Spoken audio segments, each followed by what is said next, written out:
Bueno, vamos a hablar del diagnóstico ecográfico de la insuficiencia pulmonar y las indicaciones de reemplazo valvular pulmonar percutáneo. Un poco ya de esto habló Claudio. A la cabeza de todo está la tetralogía de Fallot en los pacientes que recibimos en el hospital. Yo trabajo en el Hospital Fernández. Los pacientes que recibimos en el hospital por insuficiencia pulmonar, a la cabeza está la tetralogía de Fallot. El segundo es la estenosis pulmonar. Y está puesto ahí la cirugía de Ross, pero en realidad es cualquier paciente con homoinjerto sería otro. Entonces, dentro del tracto de salida ventricular derecho, lo que encontramos habitualmente, evolutivamente con insuficiencia pulmonar, son estos casos. Ahí está.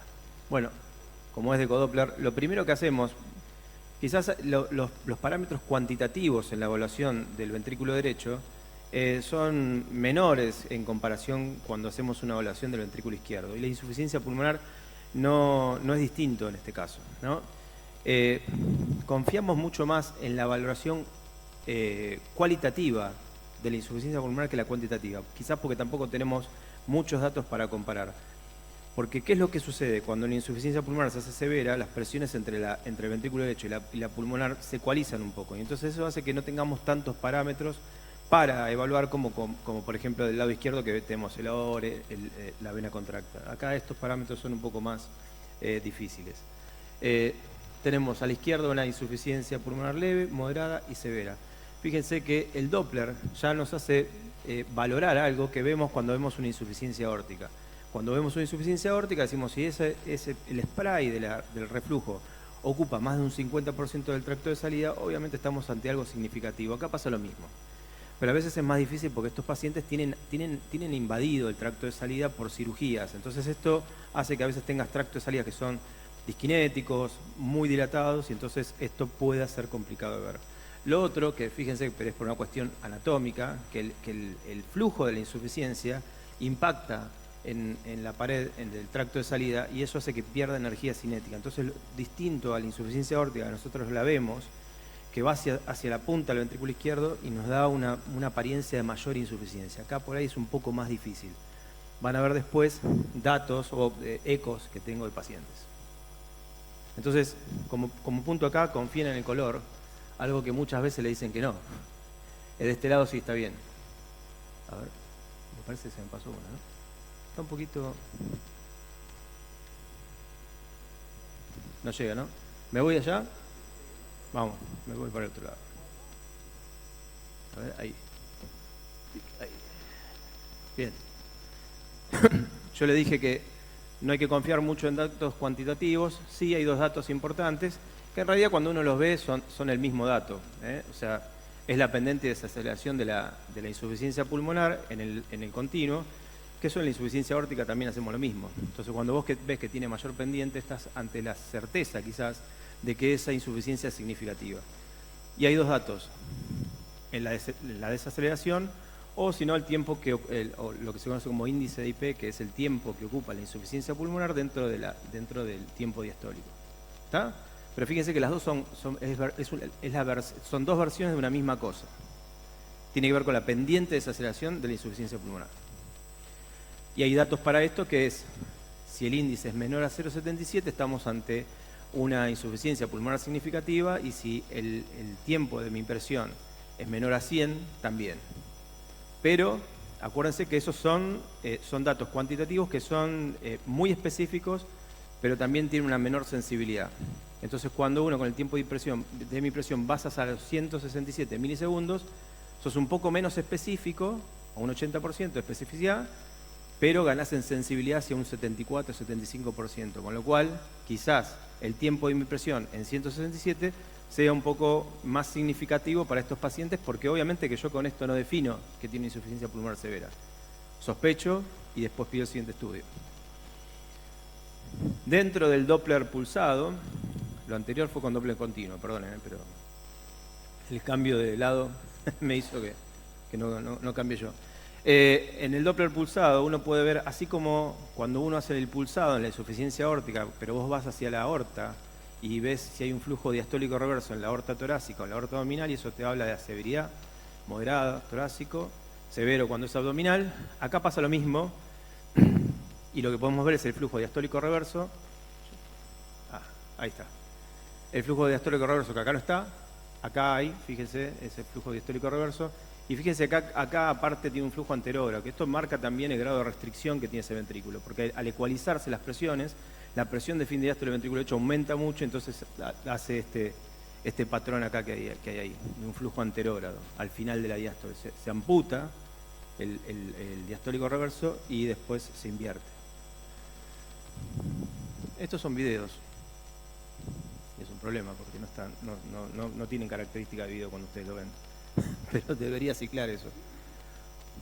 Bueno, ese sí, pero este no. Bueno, ahí son 5 insuficiencias pulmonares que son todas severas, pero fíjense, si hubiesen los videos podrían ver que parecen como distinta cuantía, ¿no? Esta en realidad cuando se ve un poquito menos. Esto se ve así, gigantesco, ocupa todo el tracto de salida. Esta, fíjense que parece menor que esta en comparación, y esta un poco mayor a esta, pero un poco menor que esta. Dale, si se puede decir. Pero acá vemos el tiempo el present half time, el tiempo de mi presión, que es de 80 milisegundos. Fíjense que la pendiente es aguda, eso porque habla de que hay un gran cambio cuando se desarrolla la insuficiencia pulmonar, o sea, cuando el flujo va hacia el ventrículo derecho, las presiones cambian rápidamente y por eso tiene esa pendiente tan aguda. En cambio, cuando la presión de fin de diástole es menor, ese tiempo de desaceleración es más apaisado. Y acá vemos el índice pulmonar calculado entre el tiempo diastólico y el tiempo que dura la insuficiencia pulmonar. Esos son más o menos los parámetros que tenemos. Cuando nosotros ya pensábamos que el paciente tiene una insuficiencia pulmonar severa desde el eco, vamos a la resonancia. ¿Por qué? Porque es muy difícil a veces, ya desde el eco, evaluar la función del ventrículo derecho, no tanto por los volúmenes, si bien acá están marcados los volúmenes. Lo que más me interesa a mí de resonancia no son los volúmenes, porque para mí, si bien estamos dentro de una teoría volumétrica, para mí lo más importante es la función del ventrículo derecho, que eso me va a hablar de cómo está el paciente. Y lo que sucede en esta población es que a veces los pacientes no saben bien cómo están tampoco. Parece raro eso, pero como el ventrículo derecho maneja presiones que son menores, habitualmente la sintomatología siempre se va hacia adelante justo cuando el paciente a veces es irrecuperable. Entonces uno tiene que sospecharlo antes, porque además otra cosa que le pasa a los pacientes congénitos es que se autolimitan en su actividad. Entonces, cuando uno hace el reemplazo valvular, ahí el paciente te dice, antes me sentía mal, porque ahora puedo hacer cosas que antes no hacía. Eso es muy común. El 50% de los pacientes que hicimos reemplazo valvular percutáneo acusaron después de que en realidad estaban peor sintomáticamente. O sea, no subían escaleras porque estaban limitados. Entonces es muy importante, más que los volúmenes, porque los volúmenes, si bien por las guías marcan el momento en que uno tiene que hacer reemplazo valvular, a mí me parece que la función es mucho más importante que el volumen. Y si la función está deteriorada, no importa que no llegue a los volúmenes. Perdón, está muy cerquita. Acá le estoy mostrando de cómo se arma desde la resonancia para hacer el Q-flow, que es con lo que se realiza la medición de la insuficiencia valvular pulmonar. Entonces uno tiene un corte sagital, un corte axial, hace los cortes acá, obtiene este resultado, y eso a través de una técnica de la resonancia que se llama Q-flow o contraste de fases. Sale esta gráfica que los están marcando el flujo anterógrado y el flujo retrógrado, y en este caso, a través de la evaluación del volumen regurgitante con el volumen anterógrado, sale una fracción que es la fracción de regurgitación, que en este caso el 50% es severo. Arriba del 40% es severo. Este dato proviene de los datos de hemodinamia, donde así es como se valora la insuficiencia pulmonar por hemodinamia. Las indicaciones de reemplazo valvular, un poco las habló Claudio, pero yo lo que le quiero decir es, lo principal es la objetividad que tenemos que tener sobre ese paciente. Ya les dije que la sintomatología a veces es pobre. El trabajo que hacen en el Gutiérrez es muy bueno en cuanto a tener consumo de oxígeno en esos pacientes, y el consumo de oxígeno es el número de tu documento en el paciente con FALOT. Dice, esta es tu actividad que tenés, basal. Posteriormente, cuando el paciente va evolucionando, uno puede ir viendo de si ese consumo de oxígeno cayó o si cayó con respecto al predicho, que es con la población general. Como dije antes, los volúmenes son importantes, pero a mí me parece que la función del ventrículo derecho es realmente lo importante en este paciente porque es lo que cambia la compliance entre el ventrículo derecho y el pulmón. Y uno a veces lo valora esto por un signo que a veces puede parecer indirecto, pero no, es recontra directo, que es la insuficiencia tricuspida. Si esa insuficiencia tricuspida avanzó, significa que ese ventrículo derecho ya no se puede hacer cargo de la poscarga que tiene y la lleva hacia la aurícula derecha. Con lo cual, la progresión de la insuficiencia tricuspida es muy importante en estos pacientes. Y bueno, si tiene obviamente gradiente, también. Caso del Gutiérrez, que lo evaluamos también de grande en el Hospital Fernández. Ahí está. Un paciente con primera cirugía, una estomosis, una cirugía reparadora con un parche transanular y la evolución hacia la insuficiencia pulmonar. Este ya en clase funcional 2-3, bloqueo completo de rama derecha, tenía un QRS fragmentado también. Este es el eco, dilatación de cavidades derechas, lo que dije, la insuficiencia pulmonar, y uno puede valorar acá la presión del ventrículo derecho. La insuficiencia pulmonar, fíjense, una de las cosas que le dije, cuando se ecualizan las presiones, a veces es muy rápida la insuficiencia pulmonar y uno, cuando la estás viendo en tiempo real, te cuesta entender que es una insuficiencia pulmonar severa hasta que lo frenás y vas pasándole de a poco y ves ahí la insuficiencia pulmonar en su magnitud.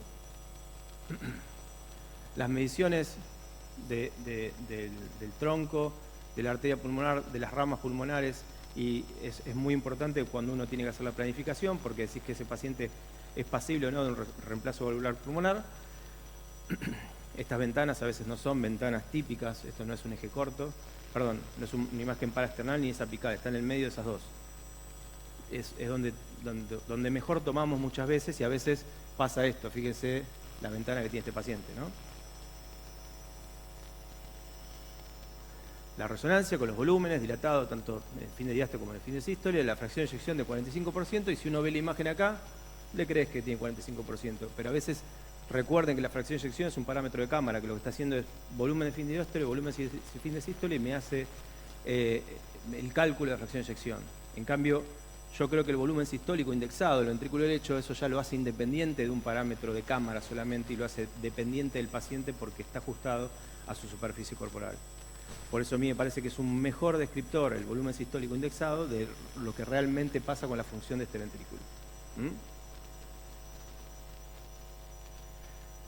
Imágenes en cine, tanto sagitales como axiales, en sístole de la arteria pulmonar, son importantes en la planificación, porque estas imágenes se ajustan muy bien y correlacionan muy bien con lo que se mide por hemodinamia. Como les dije, el consumo de oxígeno es una data propia del paciente, y la evaluación con el predicho según la población nos hace pensar que ese paciente por ahí puede estar un poco más incapacitado. Pero bueno, el consumo de oxígeno en las cardiopatías congénitas en general está más bajo que en la población general. Pero en el paciente per se, si tiene un dato previo, cuando estaba bien y sin insuficiencia pulmonar, si uno lo evalúa después en el momento que encuentra una insuficiencia pulmonar severa, tiene que ver ya con el dato propio del paciente.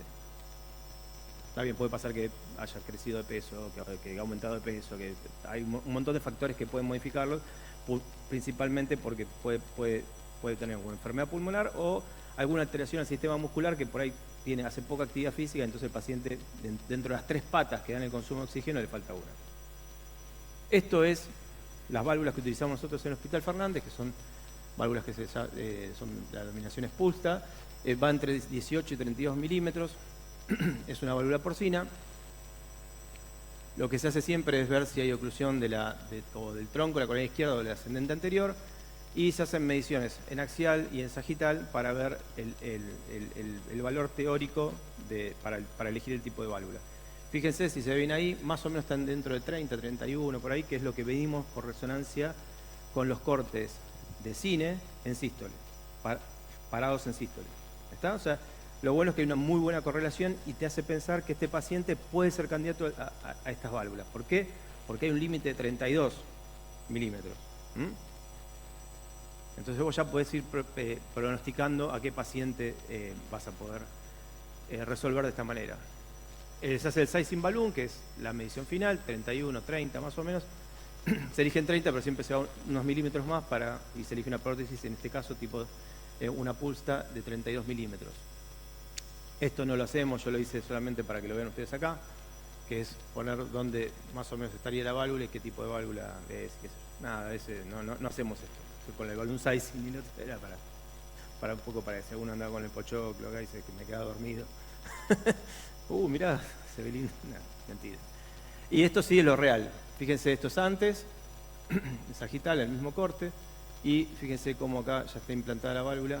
El flujo que ven acá atrás es de la arteria pulmonar izquierda. ¿Lo ven ahí? Pues si decía, no, tiene un poco de insuficiencia. No, quedó perfecta ahí. Vamos a poner casos que salieron bien. No, salieron todos bien. Igual tenemos 15 en el hospital y salieron bien. Y acá también una imagen axial, como también se ve lo mismo. Como mensaje final, el abordaje, en gran parte de la cardiología hoy el abordaje es multiimagen. La mayoría de los que hacemos imágenes somos ecocardiografistas, entonces el eco es lo que tenemos más cerca y lo que más nos gusta hacer. Pero tenemos que asociarnos con la resonancia y con la tomografía para la evaluación de estos pacientes. Como les dije, el primer método de diagnóstico es la ecografía. La resonancia es versátil, ¿por qué? Porque tengo evaluación de la función, del volumen y también de la severidad de la insuficiencia pulmonar. Con lo cual me da todos los datos que yo necesito para hacer ese paciente. Es primero que hay que resolverlo y si después también si es candidato a un reemplazo percutáneo. Y la selección de pacientes y la elección del tamaño de prótesis, eso ya depende de lo que hagamos a través del servicio de hemodinamia para las mediciones, primero para saber si no hay oclusión coronaria y después si los diámetros son pasibles para este tipo de válvula. Bueno, muchas gracias.